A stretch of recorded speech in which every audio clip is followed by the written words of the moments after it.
freedom and justice in higher education. The AUP was created in 1915 by Arthur Lovejoy and John Dewey, and it was created to protect academic freedom. It was created at a time in which professors who were advocating pacifism in the world wars were losing their jobs, were being blacklisted and kicked out of the academy.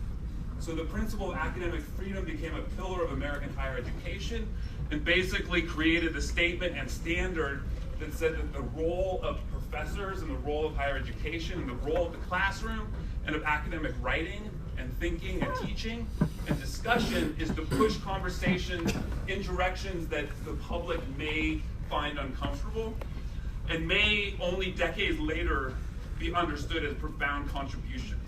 That in the moment they may seem as controversial, they may seem traitorous as the pacifists of the world wars were called, they may be seen as enemies of civilization, but instead it's important to have these conversations, and the university is an important space to foster that kind of possibility. So the AAUP established standards of academic freedom, and as an organization is designed to protect and maintain those principles within higher education.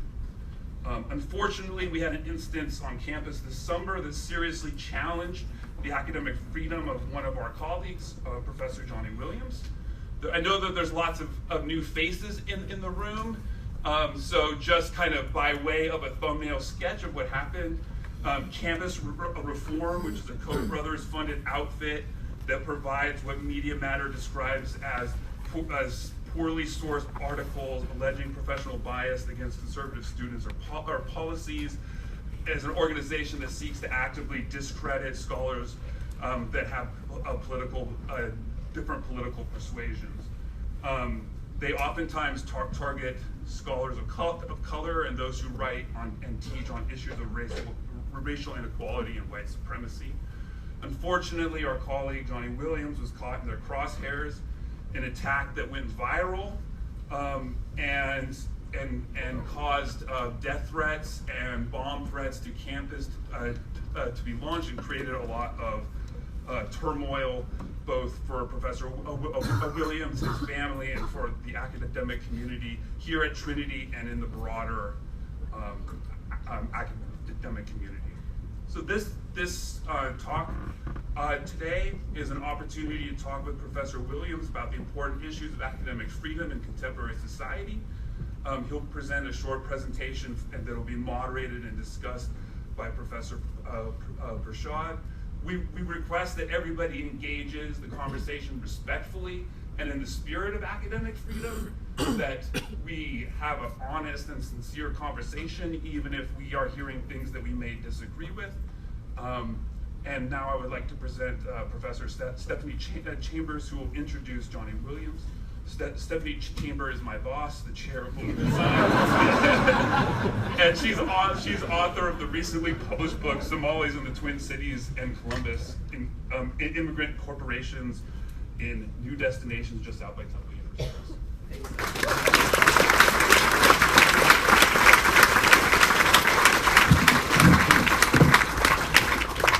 So welcome everybody. I'm pleased to introduce my colleague, Professor Johnny Williams.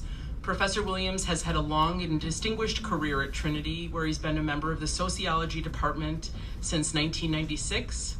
He's the author of 2 books and a number of articles, but within the books, his first book was African American Religion in the Civil Rights Movement in Arkansas. And he is the author of the most recent book, Decoding Racial Ideology in Genomics, a thoroughly researched and groundbreaking book. And I thought I would just share with you a couple of the quotes that have been attributed to people who have written about his book. Joseph Graves at the University of North Carolina, one of the world's foremost evolutionary biologists, wrote the foreword to Professor Williams' book. And in it he said, "In this book, Professor Williams lays bare the role of white supremacist ideology in distorting crucial genomic research that has profound implications for human health and well-being." Another scholar, Troy Duster, who's Ida B. Wells Barnett's grandson and foremost authority in genomics, and he's a sociology professor at UC Berkeley, wrote, "Decoding racial ideology in genomics excavates and reveals the many ways in which genomic studies of racial difference are typically grounded in deep-seated common lay assumptions about race. In so doing, it contributes to a growing body of literature that documents how, in this era of post-genomics, lay racial thinking persists and remains embedded in much of human genetic research. And I mention these quotes to illustrate the importance of Professor Williams' scholarly achievements. His research influences his teaching in the classroom and has also helped him as an activist scholar. The quality of his scholarship, teaching, and service to the college were recognized last year when he was promoted to full professor at the college, which is the highest rank of professor at Trinity College. Please join me in providing a warm welcome to Professor Williams, who will speak on academic freedom and intellectual life.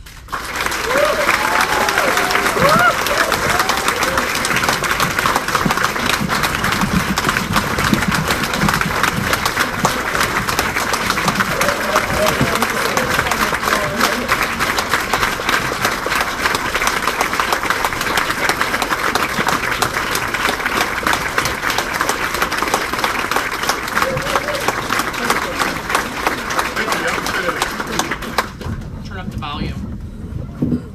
Is it louder now? Yeah, I'm going to be loud anyway, so you all, will you do me a favor? I don't want anybody audio recording this or visual recording this at all, period. So please turn off those cameras and stuff. I don't want that to happen. We're in the middle of a fight and it's ongoing, okay? So don't record me. You do not have my permission to record me. All right, so let me get started here, y'all. I appreciate AAUP, all the work you guys did over the summer. I mean, the summer, damn, you know. Damn, it was hard, believe me. You know, going through this. It was a tremendous shitstorm, no doubt about it, no doubt about it. But you know, my wife was totally traumatized by it all. I got us through it. And we're getting through it, though we're still receiving threats. But we will survive and we will push on because we cannot stop. And AAUP chapter is a blessing in disguise with Professor Hellington and Professor Kolomoff, right? Kamaloff, yeah. I can't get it right half the time. But starting this baby, kicking it off, it was fortunate for me that we started the AAUP chapter because it was sorely needed at the college itself as well as around the nation itself. So AAUP is important for what we're about to get into today. I want to say hello to my student scholars who are here. I appreciate you coming out. Those of you who had me and know how it is that I teach my pedagogy and so forth. I also want to say hello to my colleagues who supported me throughout this. I really appreciate it. And also friends who are fellow activists from out in Hartford who came to see me today. I appreciate you guys. I really do. And also want to let you know that I'm aware that in a room this size, you know I got some enemies in here too, so hello to y'all too. Okay. I want you to know that those inside and outside of the Academy and around the world watch with great enthusiasm the courage and the thoughtfulness that our AAUP chapter displayed in confronting timid and overt white supremacist efforts to defame and silence me. That was a tremendous achievement. It showed the way. My colleagues all around the country, as well as in France and Britain and Canada, they were in awe of what we did at AAUP as a chapter on this campus, and I appreciate that because this fight is bigger than me. It is about us fighting people who are trying to silence us, to bring back white supremacy in this last gasp effort to maintain itself in the United States. Okay.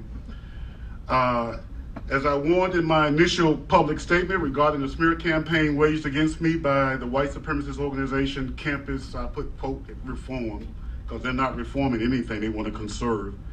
There is a systematic effort afoot to make academics aware we are being surveilled. So we are moved to self-censor our speech, teaching, and writing. Self-censorment, scary, academics, we insecure people. Just so you know. Okay. All right. If academics capitulate to this self-surveillance, knowledge and achievement for the better of humanity will most likely cease.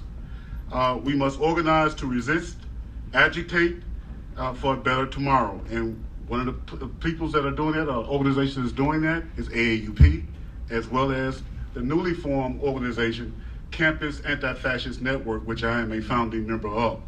Please join it to stop these fascists from coming on campus and trying to disrupt and hijacking free speech as if it's really what they're concerned with. They're not. They're concerned with trying to convert you to their way of being. That is to basically support white supremacy itself as a system. That's what they want, okay? As a system. And I'll talk about what I mean by white supremacy in a minute. So, my fellow academics, your silence and supposed impartiality in political and social concerns will not protect you. They're coming after all of us, not just me. They're just, before me, there were many people before me, like Saida Grundy at BU, Tommy Carey, who's at Texas A&M, who actually will be here to speak next semester, hopefully. And others, like Steve Salata. With the Palestinian movement. I'm also with the Palestinian movement itself, BDS movement.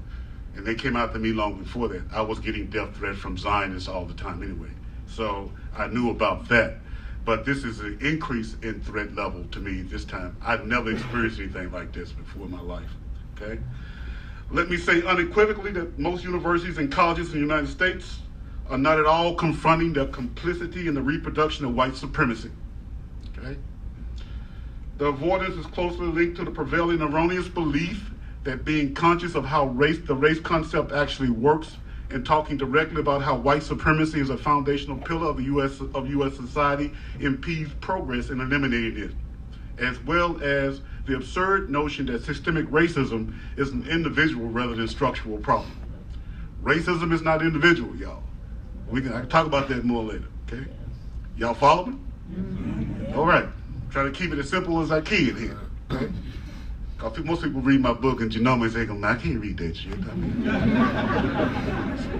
Anyway, if you don't know, you should know. Academics like me who take on systemic racism or white supremacy do not simply engage in intellectual debate.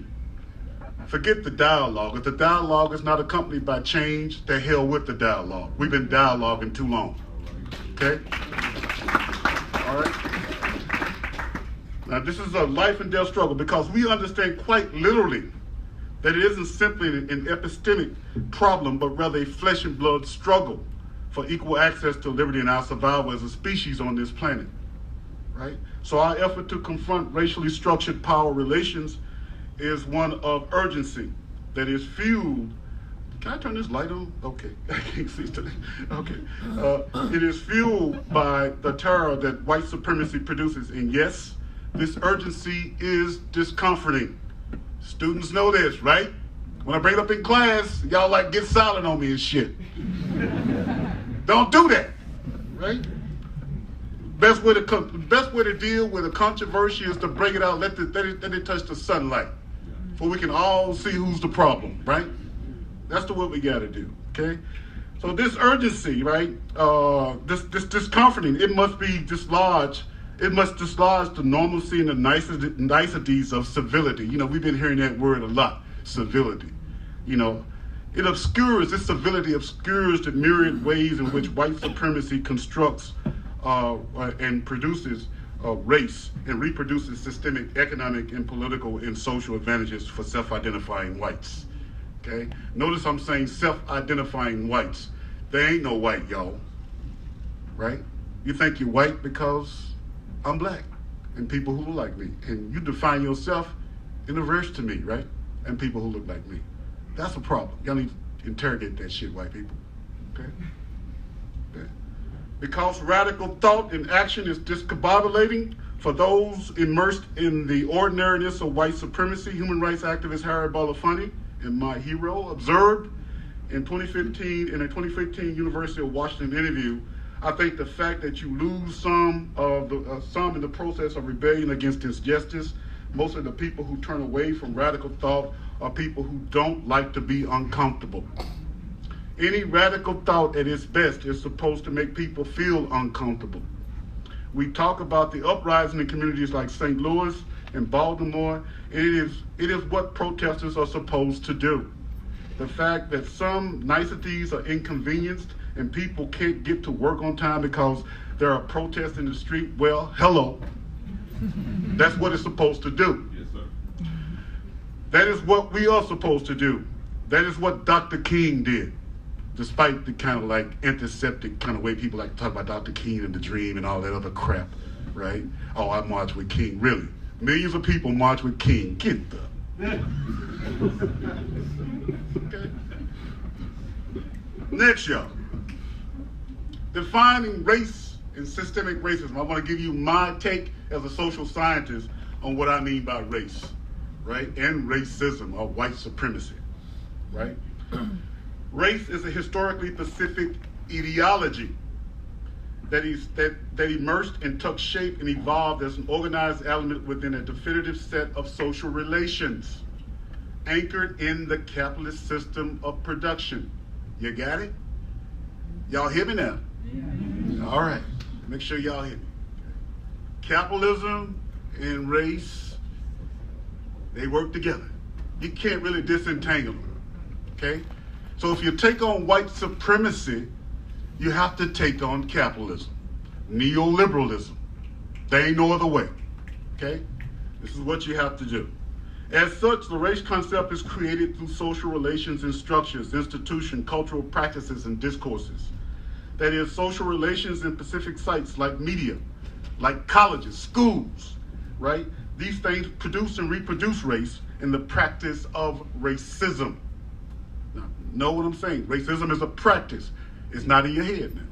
Think about it that way. As a belief system rooted in social structure, race serves to rationalize and legitimate why whites are highly valued and materially advantaged, while justifying why marginalized, socially defined groups have less access to power and resources and prestige.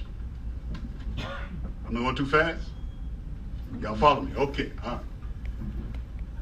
In a white supremacy environment, white is defined and constructed in ways to increase its values through exclusivity. So when my colleagues say all I want for Christmas is white genocide, right, George Meyer, this is what he's talking about. Whiteness needs to die. That's what I said when I tweeted. Whiteness needs to die. It's an ideology, right? I ain't talking about white people.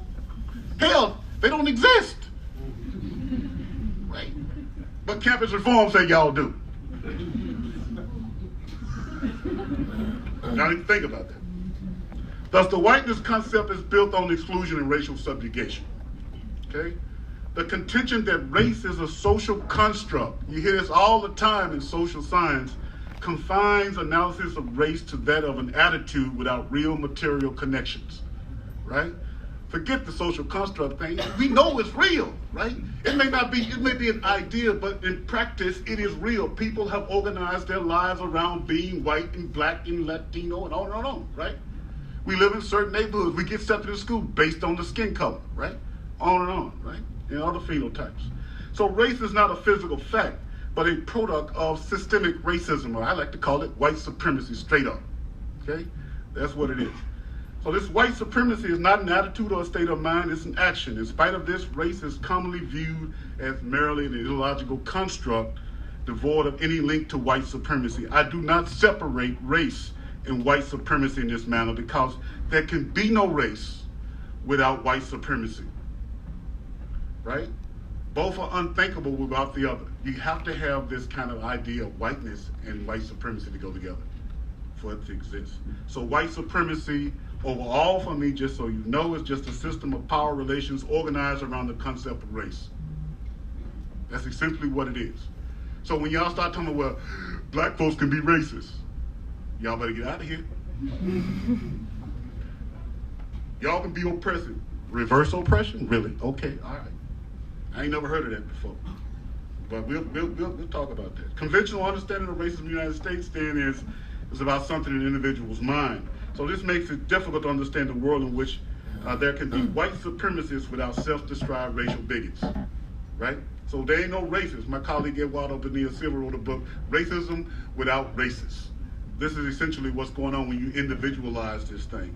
by linking the presence of systemic racism to individual bigots, rather through delusion or ignorance, the solution to racism becomes individual reform rather than structural reform.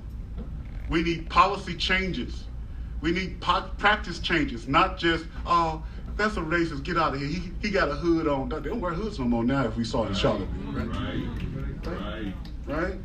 Racism is assumed to be present in institutions only to the extent that one can identify the racist within it with this kind of individualist understanding, right? Hell, as I tell my students, just by the mere fact that you think you white means you participate in white supremacy. You complicit. Then they go, oh, you calling me a racist. You damn right I am. Right? Why you gonna get upset with that? That's the reality of white supremacy America. Okay? You can't run from that. Okay? So in order to deconstruct and overturn the working of systemic racism, we must heed Antonio Gramsci's and Malcolm X's observation that ideological conflict and confrontation is absolutely necessary when challenging the cultural and institutional power that self-identifying whites exercise within our society. We have to confront, y'all. We have to do the hard work. This can't be comfortable. It has to be uncomfortable if we want to have a decision. We started off our conversation today saying we want to have a frank and honest discussion, right? This requires people to take an inward look at how it is that they're complicit. And look, hell, there's some black white supremacists too. There's some Latino white supremacists too. They hate themselves, right? And they collaborate with people. Now let me talk a little bit about teaching, because I know y'all walk around campus saying all this bad stuff about me. Ain't never took a class with me, like that fool who went on Fox News, and I ain't never seen the guy in my life talking about how Professor Williams is this and that. I was like, what is that? Right? That damn Tucker Carlson, man, why do we give him a damn degree? Talking about an idiot. He called me an idiot. I was like, what about you, you moron?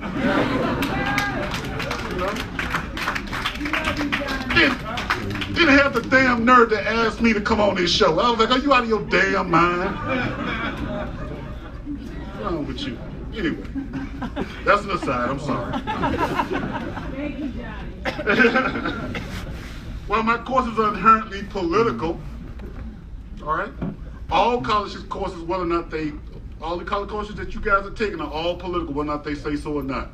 Don't believe that objectivity bullshit, that neutrality bullshit. It ain't real. It don't exist, right? So get out of that. So I actively enforce, despite the fact that I'm being political, that students need to be engaged in discussion and debate. Challenge me. I'll challenge you, right? So I value that. I encourage students to do that to each other, right? And to me, right? Ideas and arguments should be challenged in class. That's what education is about. Liberal arts education.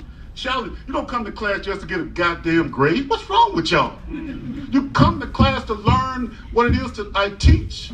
And my colleagues teach you how to gather information, how to make sense of it theoretically. How then to make an informed, independent decision. Not by, oh, my mommy said and my daddy said. No, you don't want to do that.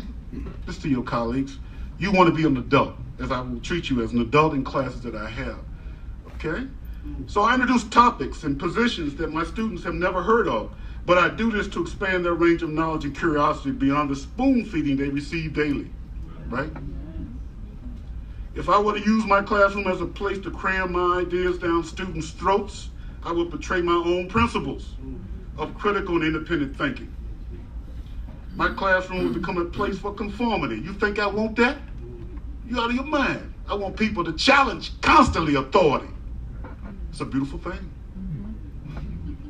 Right? Challenge it, right? The far-right white supremacists via organizations like Campus Reform, and check it out, I got others for you too now. The Blaze, the Daily Caller, that's Tucker Carlson group, right? Campus Fix, Turning Point, Fox News, MSNBC, CNN, CBS News. You know, these are all the far right. They loathe such open and frank discussions when they're in classroom. Right? They loathe it. Your media hates it. Corporate media hates it. They want you to be a non-thinking automaton, right? And obey, so we can exploit the hell out of you and make money off of you. Bend over, we got you. Right? I know, I'm crazy, I know. So, when we have these frank discussions, so do administrators, generally speaking, though they may sometimes turn against the far-right white supremacists too, right? Some administrators, they got their heart in the right place. That's few and far fucking between, okay? As a sociologist, thinking and being, I know that people are not the radical that I am. I'm a radical, period. I am about shaking things up so you can learn, right? I do this publicly, and I do this here privately at your school. That's what they supposedly pay me, the little money they pay me that I do this job for you guys. You know, the little money I get. Okay?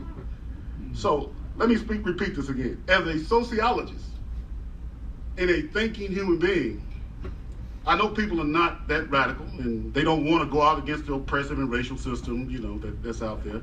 Rather, they want to be incorporated, recognized by these systems. Believe me, academics, I know. You want the accolades. Shit. In my 22 years here, accolades come few and far between when you're challenging power. I don't expect to be respected by power. Okay, none of you should. If you really truly value humanity, and I do, I love humanity. I'm trying to save y'all, even though y'all trying to kill me.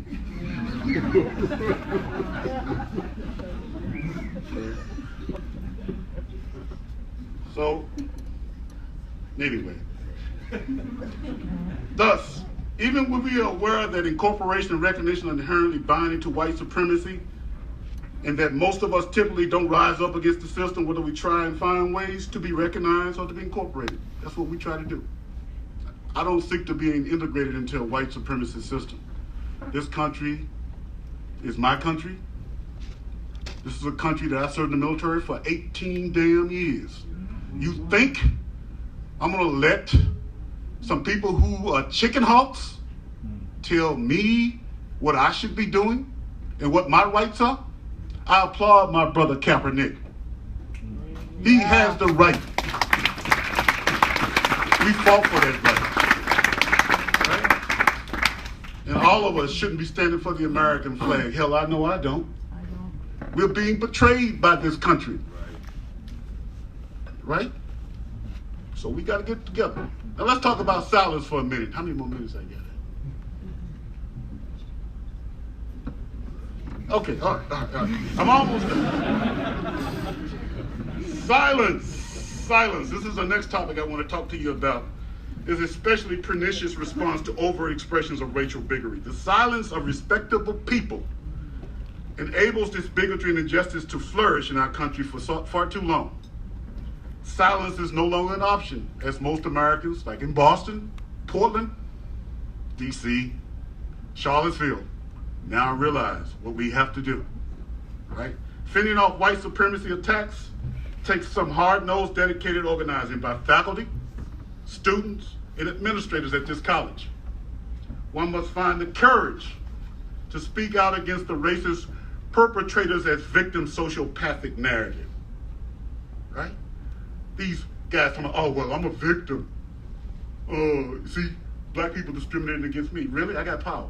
Show me the power that I have, and that I can demonstrate it against you guys. So I'll use it against you guys. So it ain't happening, right?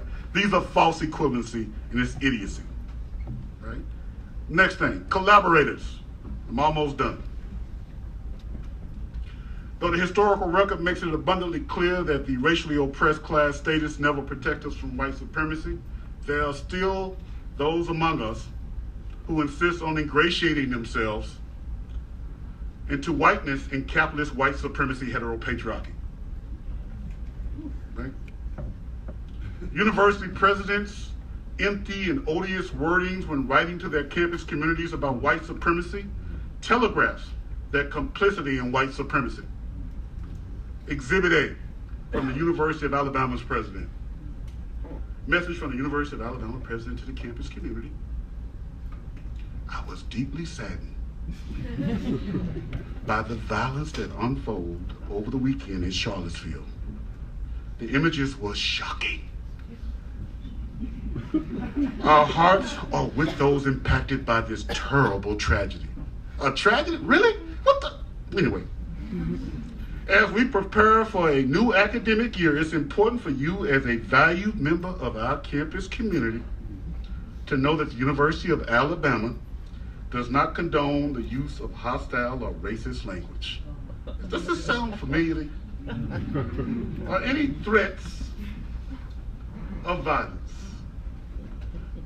We will and will continue to condemn all statements grounded in bigotry and hate. They reduce white supremacy to hate, an individual damn problem. Hate. Get them. Anyway. We strive, continuing with this little diatribe, we strive to have an inclusive learning, living, and working environment that encourages, you hear this one all the time, that civility kick, open and respectful dialogue. Open and respectful dialogue. How the hell am I gonna be respectful and open when somebody's trying to kill me? Explain that to me. Why do I have to sit back and hold my emotion in check? Oh, well, you know, when you say this, you offend me. Hell, you trying to fucking kill me. What's wrong with you? I will yell, scream, and holler, right? I ain't gonna be respectful about that. There's no time to be respectful. The time now is to be discomforting and disrespectful. Tell these people to stop playing with these fucking white supremacists. They will kill us. This is life and death here we're talking about, people. Hell, I know. Ask me. Right? Hey, y'all should laugh about that.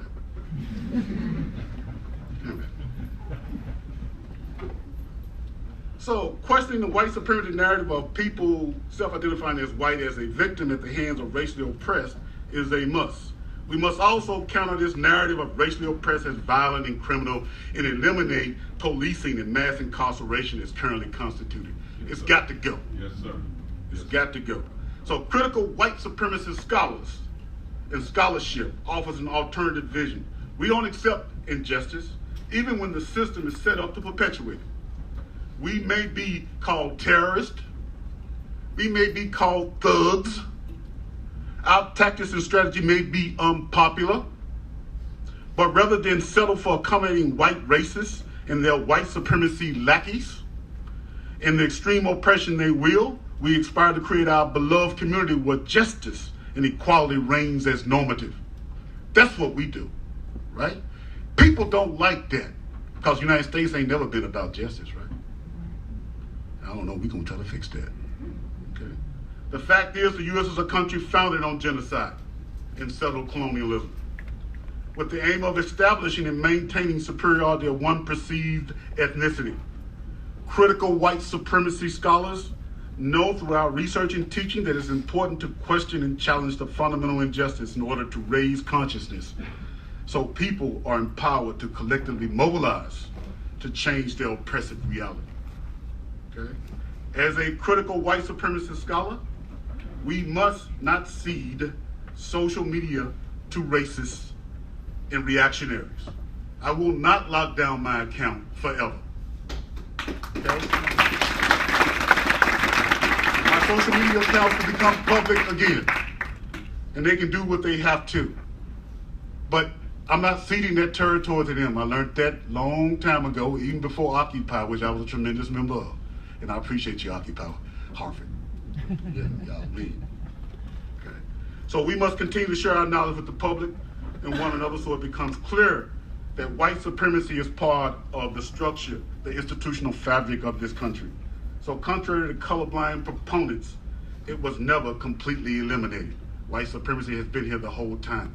I've been one basically crying in the wilderness for 20-something years. People tell me, don't say white supremacy, you make me uncomfortable. Well, I don't care. You know, but now white supremacy is okay to say that, though some people may be uncomfortable, right? In this room too. Okay? The pushback against the smear campaign against me and the other critical professors by white supremacist social media and news groups prove one thing beyond question. And I'm almost done. When we come together, we reclaim the narrative of truth which college and university administrators are so quick to cede to these races. We are reclaiming and remaking our cities, our campuses, our parks, as we show the Make America Great Again white supremacists. They and their structural oppression are no longer viable for the United States. Okay? One love, people.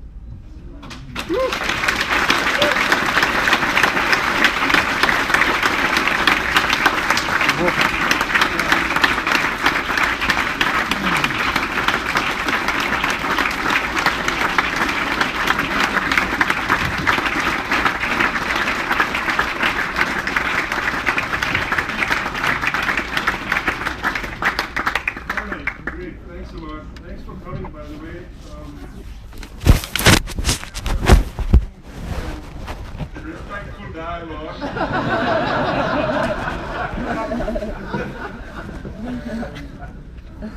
Make sure nobody's feelings get hurt. What we do is, it's a difficult situation because I'm not sure how many people are, comfortable just standing up and asking a question. Let's take a minute or so to think about things. I'm going to take 2 or 3 questions together, perhaps, if there are many, and then we'll let Johnny reflect on them. Perhaps he'd like to ignore some of them. That's up to him. Conversations don't happen transparently. You're familiar with this. When you're talking to somebody, you say something and then they say something quite different. So don't expect to be, validated by an answer. Sometimes life is difficult, people, and it's not always clear that you get your wishes fulfilled, and that you have the power to insist that somebody answer your question, because after all, this is not an interrogation, and this is not the House Anti-American Activities Committee. If anything, I have the chair now, and my gavel is very firm. So, in that, I've taken up almost a minute. So, would you like to ask some questions? Again, as I said, we'll take a few at a time. Please, go ahead. Yes, please. And identify yourselves, it's easier for us. I understand. A question. Agree with your goal of ending racism without agreeing with all your methodology? Let's take a few. Okay, that's Sam. Sam is out there. Sorry, Professor DeVarian Baldwin, American Studies.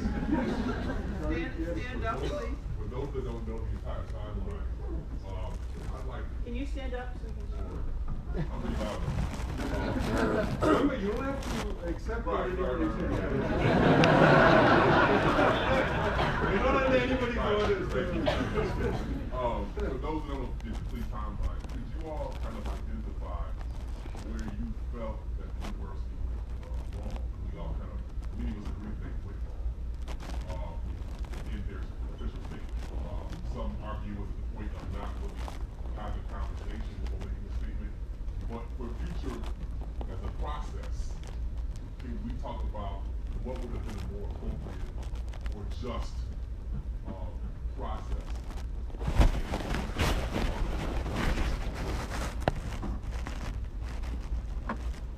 Yes, please. I'm Malika. Sorry, I'm not very loud. I'll try to be.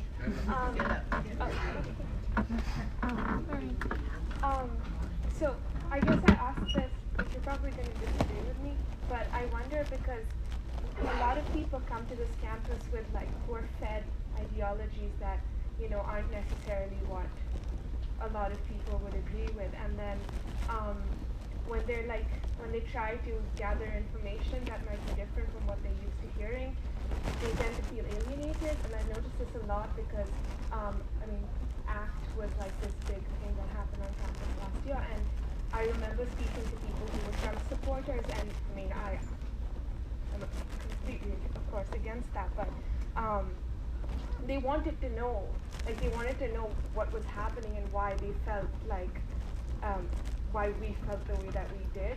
And I remember calling my mentees to a meeting and 3 of them sitting there and feeling like, we're not gonna get this. And I know that you know, you have to be angry and you have the right to be angry, but where does like the point where it becomes alienating, where someone wants to know the other like perspective, but they don't know how to ask for it? Like, how do you navigate that line? Answer these two questions, and then The first one about methodology. You don't have to agree with the methodology. There's a quote that people, I don't think, there's a quote, I'll paraphrase it for you. I just can't remember who said it, but I think it may have been Harry Belafonte. That every time, especially black folks stand up and say, hey, look, this is wrong, this is injustice to us, people are killing us, and so forth. You have people who are white, who identify as white, come and say, well, I don't like your method, but I agree with your goal. Right?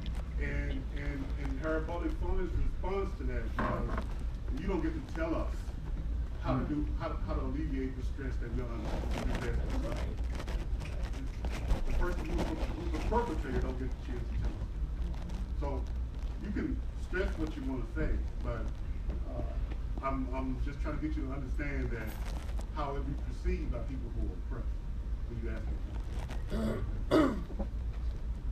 Your question again was about getting students to, well, you know, in all my classes, well, students are born like a plague.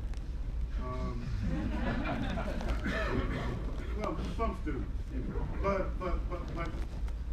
you know, in my class, I have a rigorous syllabus, and maybe that was what I expect in class.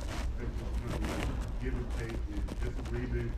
It can be respectful, if you will, but sometimes some things are not respectful, and that's okay too. You cannot have knowledge without emotion.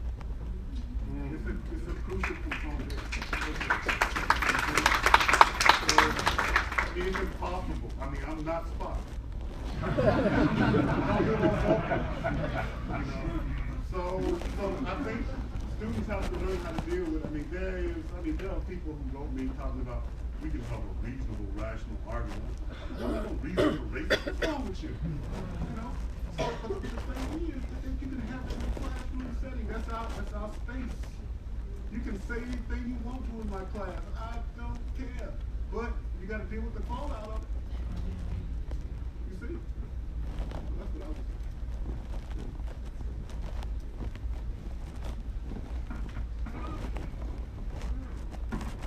I mean, the writing yours is a difficult question.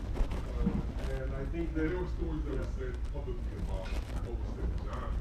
Right. But then there were other stories that were put John for the fact that it happened.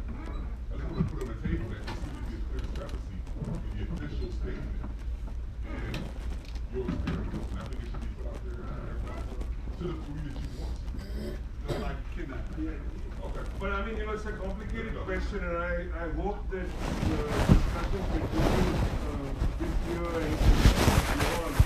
Just one of the things I'd like to say outright is that it's an interesting thing that there is a history of these kind of attacks on institutions, and fascinatingly, institutions always appear surprised when they happen. And put forward the view that we're not prepared for it. I mean, Exactly. the reason you have those jobs is to be precisely prepared for it. So I would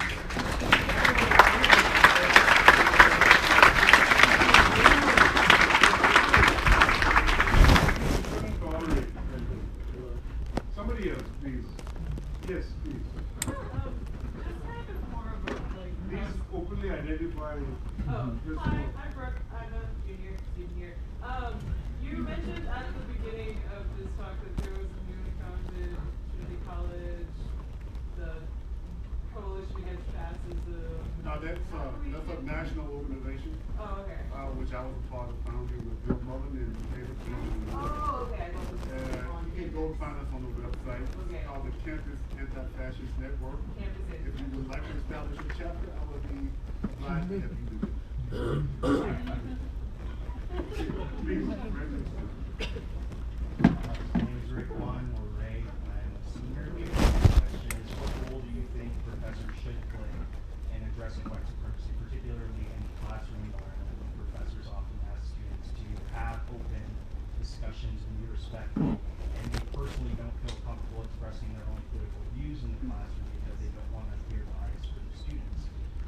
should they moderate those conversations? Let's take a few. I want you to answer that though. I think it's important. Yeah.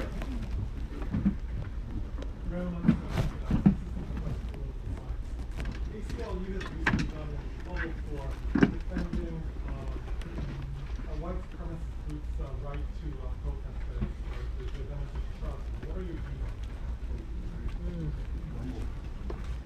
One more. And yeah, please. Counselor, Senator Terry. I was just say, being racist. I identify with being white, and I was just confused because I don't really know racism. And with that logic, if I identify with being straight, am I homophobe? I just wanted to realize.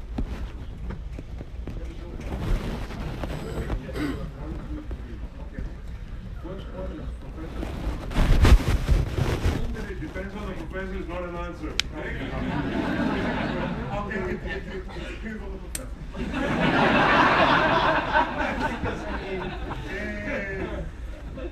But I think all professors have a role to play in education is not the vacuum. We are connected to the social reality in which we're in. We have a particular historical moment, cultural context, and so forth. And so those things come out together where somewhat prepared to deal with it in class. I'll refer the students someplace else to go to deal with it. If you're not feeling comfortable about it. Can I just say something here? Because the reason I'm insisting that you answer it or that we think about this at least is we all teach things we're not comfortable teaching. Exactly. I mean, I teach international studies. There's a lot of stuff I don't want to teach. I don't want to teach about war. I'm not happy teaching about war. I'd like to teach, against war every time. But I have to teach people to understand how terrorism functions, how war functions. It's so interesting that some people say, I'm just not comfortable touching this. That itself, to me, is an indicator of a problem. Teachers' role is not to be comfortable with what they're teaching. It's to intellectualize complicated issues. So I wouldn't let people off the hook saying, well, you don't need to do it. Yeah, well, I'm just saying that some people just are not equipped. They don't have that background and knowledge. They don't want to get that background and knowledge because it makes them uncomfortable.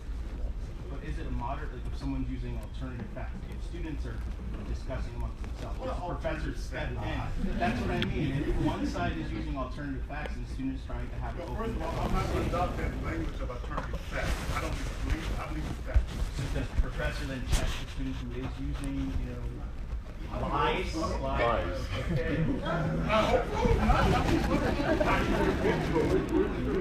It's interesting, we have a folder now of like acceptable alternative facts.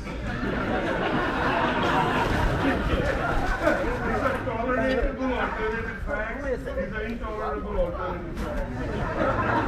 I mean, we use scientific, in the social sciences, we use the scientific method, okay, like the hard sciences and so forth, too, right? We're looking for evidence, right, to explain it through so forth. The thing is that the way you interpret something should be interpreted in the calculation of what you say, right? And so people can see something different. It doesn't mean it's not true, right? But on the ground, the reality of what's going on, like when people say, well, I never knew people outside the gates, but the gates were full. Really? That's an alternative fact. Some facts are facts. What's the other thing? This is important. This is the ACLU statement, which is supposedly balanced towards Well, look, ACLU has, from the radical side of things, they have been under attack. Because ACLU serves a function that basically reinforces the staff. Basically, it's like,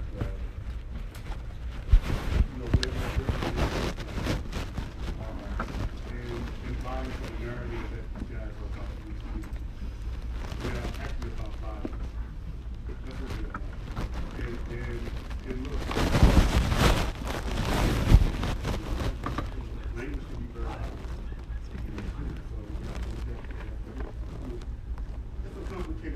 ACLU. I mean, it's not something that I've dealt in deep into, but a lot of my colleagues on the left have basically shunned it for a while, for decades. Even though it's important. I got this from a colleague who goes to the same thing I know, from Sheila Prescott Weinstein, that the ACLU did tell folks who are being subjected to these white supremacists what their strategies are. They don't. The ACLU is telling them how to do that. So it's just like this kind of thing that's going on. I don't know. What was your first name? I got Stuart, but Colin. Colin? Self-identifying, right? What I'm trying to do with that term, that phrase, is you can think about it. You're not what? Your name is Colin Stewart. Colin Stewart. You're not white Colin Stewart. You're not black Colin Stewart. You're Colin Stewart, my fellow human being, right? Because I want you to think about how it is that you are conditioned to think that you're white, right? When you're not. Because if you were white, you'd be dead. You'd be just something. You know what I mean? So you ain't that way. So you've been duped. You've been had, right? And I'm trying to get you to understand that you don't have to buy into it, even though your psyche, your identity, you are tied up into that white identified understanding. I'm trying to get you to interrogate that and question and say, I don't want to be that. I want you to do a being respect all those human beings to stop this system from working and not take advantage of those kinds of material things, including just because I'm looking for you. That's what I'm looking for. What about the analogy between straight and gay? Straight and gay? If he says that if I identify straight, am I homophobic? I mean, we live in a heterosexual society. I mean, nobody's immune from it. Hell, I'm a sexist too.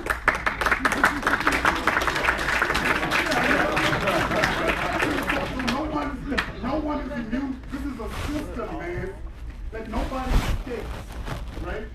Until we systematically come together collectively to question that system and say, get rid of it.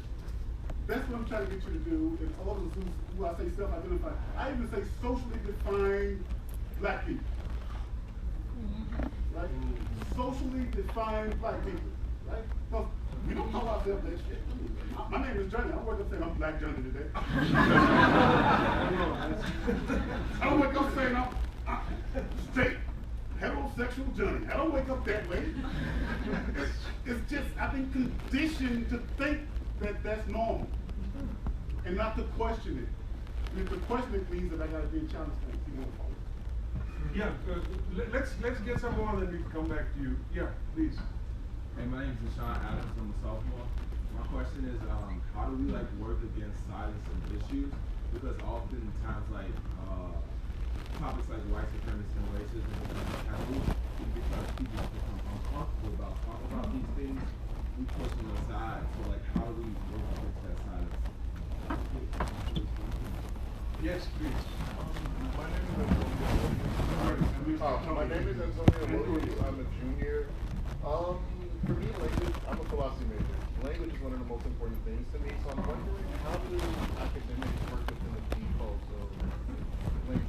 So it's in academia, anything that's not specified to be Asian history, Asian history, African history, automatically European or white history. You have American history. Right, you have African American history, but it's automatically conditional to be the white history, whereas African American history can cover the slaves, but traditionally African American history doesn't. So how do you all work within it, or how can you all work within alleviating the defaults of language and making that? Astrid.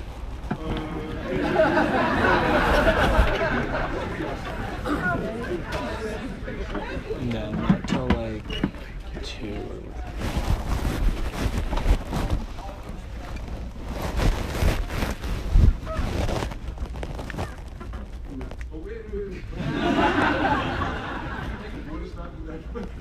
No, I'm gonna start with okay, with Deshaun.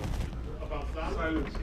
I can only speak for when I get talked about campus and workshops at various universities about this particular thing. And it really comes at silence.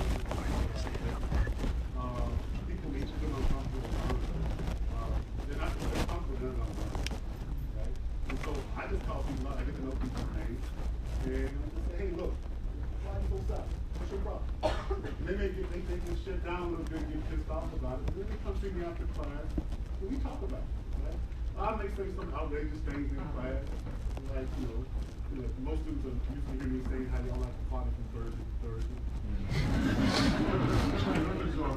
Yeah, not so outrageous, really. And that y'all partying, y'all doing cocaine and all this other stuff too, right? And the students like, everybody like it. I said, I can't say that. But most of y'all so yeah, you need to call it out. Just keep working at it. I'm uncomfortable all the time, brother. I'm at Trinity College. You gotta be uncomfortable. It's a predominantly white institution. So you think provocation is going to help break the silence? Of course. I mean, right now the other stuff ain't working. Is it working? No. All right, that's okay. It's not working. So we got to provocation is working.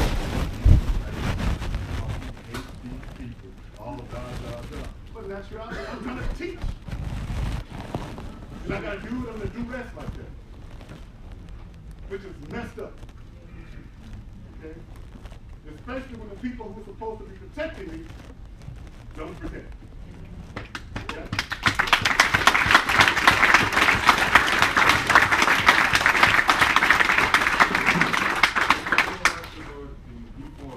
Language. I got a book for you, man, by Noel Carbonet. It's called Linguistic Accommodations, Racism and Invasive Stuff. Right? And that's a book you can go check out. That's one answer. Okay, what's that? His name is spelled Zenove. Noel Carbonet. He's at UConn. I just didn't know. Yeah. We call him Carbonet. First Amendment protects everybody. Unless the government wants to arrest you. Yeah, okay, sorry. Oh, yeah. Well, let me say this. It depends on who the First Amendment is designed for. Okay, my take, you can go read anything I wrote on this. I wrote an article called Change You Can Believe Me, You Better Not Believe Me. For Obama. And I talked about the Constitution designed for who?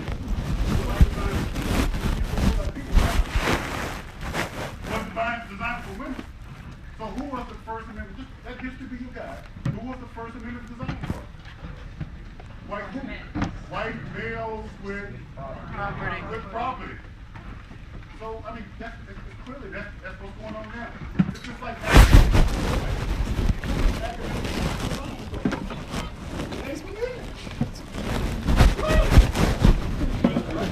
same answer you could give that it's not the neo-Nazis who are domestic terrorists, it's Antifa. Exactly.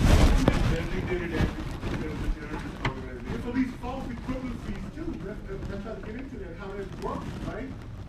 It's amazing to me that people so easily are gullible and biased to that kind of life. That people are not thinking. I just wish. But I'm going to give you a quote from a colleague. I told them orientation students, the prize students. But people come to so damn gullible is, as my colleague, my late colleague says, my friend, my good buddy, Jerry Watt, if you put something in the book at Trinity College, the students will never find it because they don't damn well. Come on, defend yourself against provocation. Read a book. He said, just put it in words. Hell, they won't read it. Put it in words. Okay? So this is what we're dealing with. You are the microcosm of the larger society that don't read. You got a president who don't read. I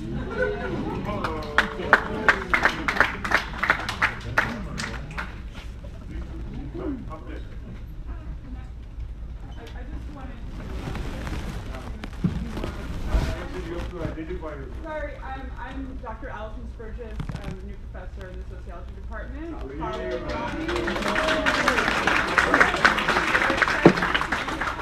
be here. I just wanted to actually make, I think, almost more of a comment or kind of clarify something that you said for Colin. left. Maybe I will run into him sometime. Yeah. But I just think it's important to think about, there's a difference between, this is on your point about saying that whites, the people who self-identify as white are racist. I just want to kind of make a distinction between uncritically accepting whiteness and just accepting white privilege and kind of, not considering what that means. And to think about the difference between that and actually the responsibility that people have to interrogate their whiteness. Knowing that it's a social category, acknowledging that it is a product of privilege and that it comes from a structural power. But just to kind of to highlight that. I think what you meant, I felt like that would help to speak to. Somebody who knows Colin, let him know. Is that right? Is that a good interpretation of what you meant? Okay. That's what I meant. Were they hired?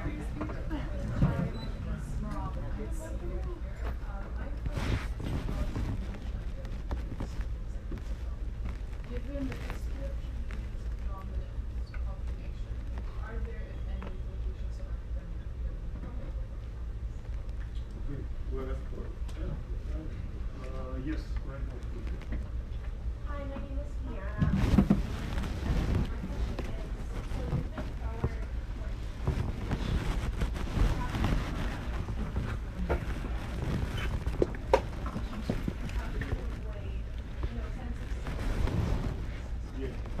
That's it. I like one more. Yeah, please. What's his name? Almost single. Hi, I'm Carrie. I'm a senior. My question is kind of piggybacking on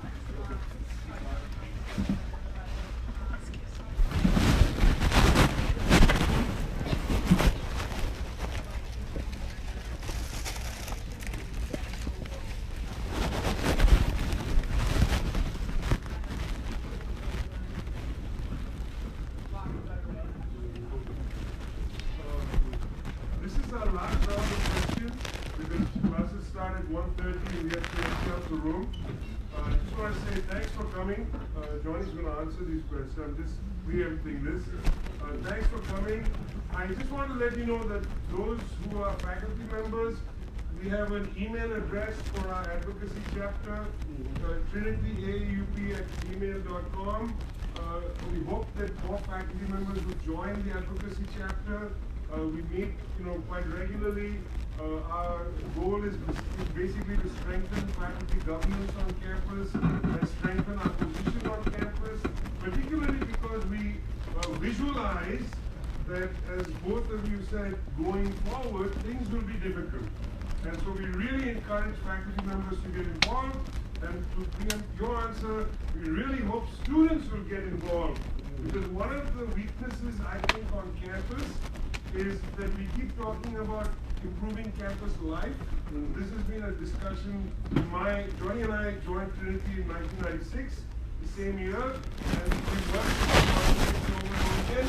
And I often feel like that if we go into improving campus life, isn't the discussion producing more pop, soda mixers and things? It's that you guys create a political environment where you can actually become human beings.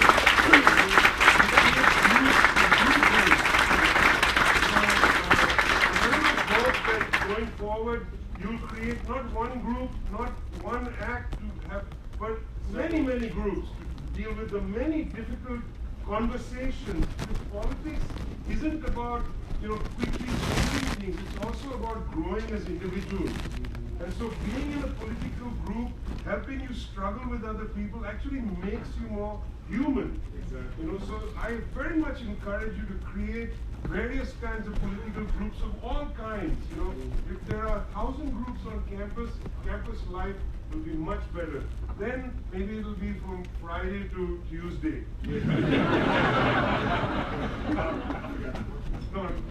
Okay. Academic freedom for the future is my last question.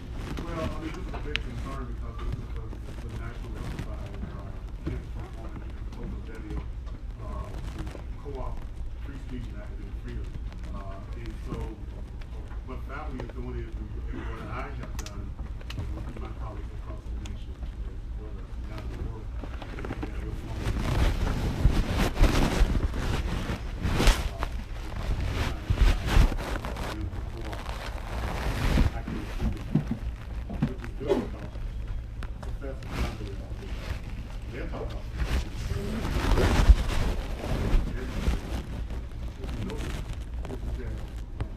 Legally, free speech applies.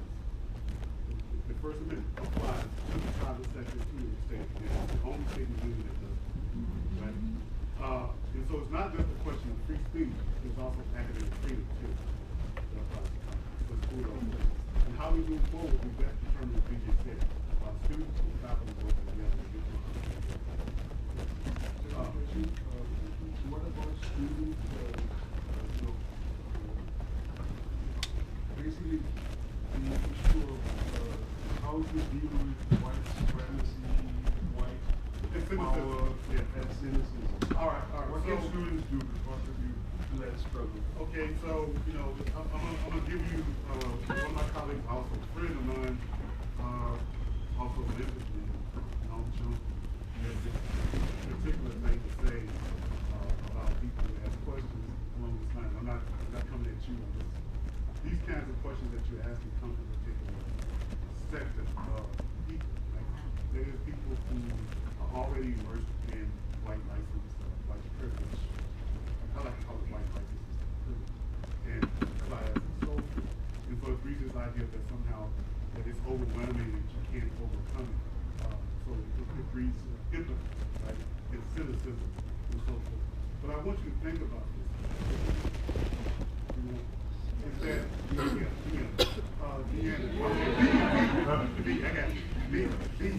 okay. But the Z. Yeah, like the city in Austria. Okay, all right, fine.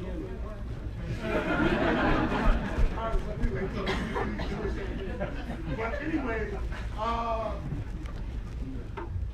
lost my train of thought. Now, I was saying that if you look at history, when you look at the people who have the right to be cynical and die, especially Native Americans, especially black people, we never let that overtake us. When you look at us today and see go to a reservation, and you can see the enjoyment of life even though there's tremendous kind of reservation.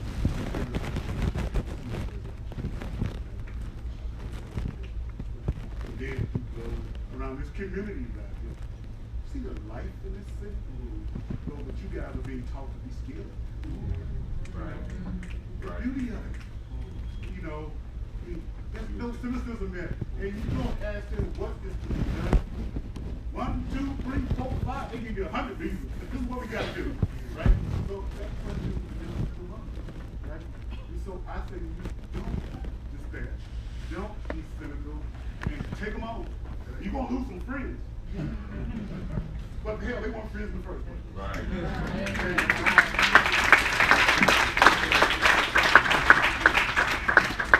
Multiple different kinds of ways in which people are claiming identity, and identity is important.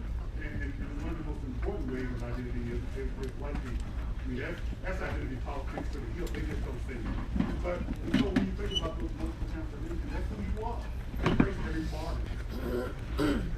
Excited at every age. Everyone, because all of the stuff is intersected. Right? You can't be separated.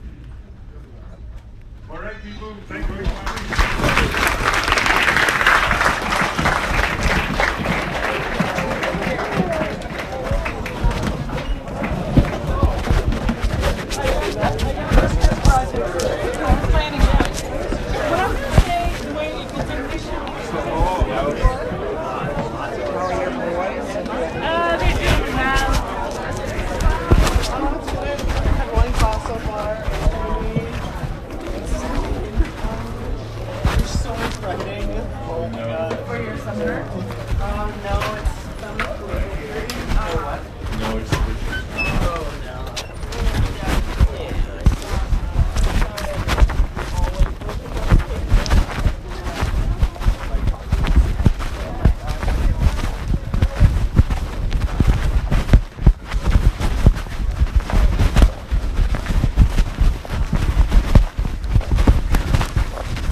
Yeah.